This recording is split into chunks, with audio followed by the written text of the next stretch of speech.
Amaravati capital సిటీలో ఎన్నో works జరుగుతున్నాయి. ఇక్కడ Kondaveeti Vagu, Palavagu, gravity canal 3 canals works కూడా జరుగుతున్నాయి.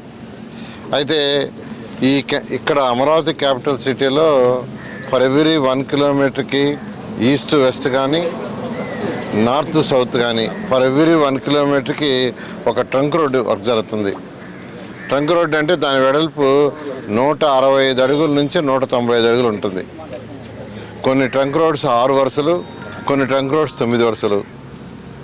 అయితే ఈ east to west, north south తీసుకుంటే, ఈస్ట్ వెస్ట్ తీసుకుంటే దాదాపు 16 రోడ్లు ఉన్నాయి.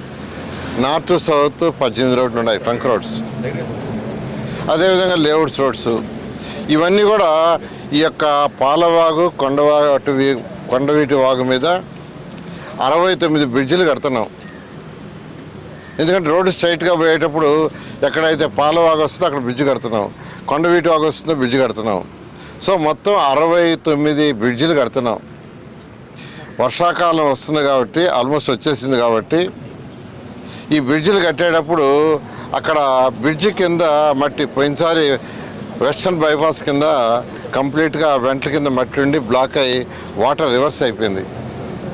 అటువంటి పరిస్థితి రాకుండా ఉండటానికి వెస్టర్న్ బైపాస్కి పోయే దాని మీద ఏదైతే కొండవీటి వాగు, పాలవాగు మీద పోతుందో వాటి యొక్క మట్టి దాదాపు క్లీన్ చేశారు. అదేవిధంగా 69 ఎక్కడైతే బ్రిడ్జెస్ జరుగుతున్నాయో అక్కడ డైవర్ట్ చేయమన్నాం. ఎక్కడైతే బ్రిడ్జి వర్క్ జరుగుతుందో అక్కడ డైవర్ట్ చేయమని అది కూడా అధికారులు చేపట్టారు.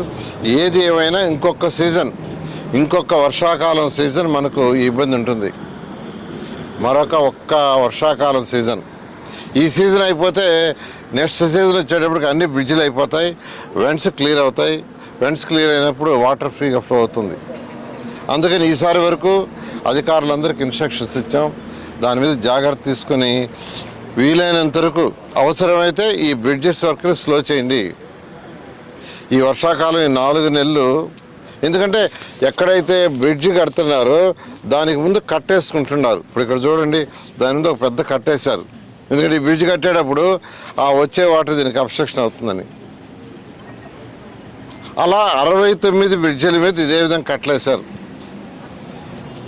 అయితే ఆ కట్టలను తొలగించకుండా డైవర్షన్ పెట్టారు. డైవర్షన్ పెట్టినప్పుడు ఒక 8 అడుగులు, 9 అడుగులు, 10 పెట్టారు. ఒరిజినల్గా మనం తీసుకుంటే ఇప్పుడు కొండవీటి వాగు యొక్క వెడల్పు అదంతా బ్రిడ్జి 65 మీటర్లు. కొండవీటి వాగు ఇప్పుడు మనం చేసిన వెడల్పు 65 మీటర్లు. కానీ అంతకుముందు నిందంతా 10 అడుగులు, 8 అడుగులు, 15 అడుగులు. సో ఇంత పెద్దదిగా చేసేటప్పుడు ఖచ్చితంగా వాటర్ ముందుకు ఫ్లో కాకుండా కట్టేసి వర్క్ చేస్తున్నారు, డైవర్ట్ చేసి ఉన్నారు. నేను ఏది చెప్పాను, అవసరమైతే కట్టలైనా తెంచేసేయండి, వీలైనంత వరకు వాటర్ నిలవకుండా చూడమని ఇన్స్ట్రక్షన్ ఇచ్చాను. దాని మీద అధికారులు వర్క్ చేస్తున్నారు. దాన్ని ఈరోజు నేను ఇన్స్పెక్షన్ చేయడం జరిగింది. కొన్ని ఇన్స్ట్రక్షన్స్ కూడా ఇచ్చాను. ఇమీడియట్గా ఎక్స్ట్రాగా జేసీబీలు ప్రక్కన పెట్టి వీలైనంత వరకు మట్టిని తీయమని చెప్పడం జరిగింది. తర్వాత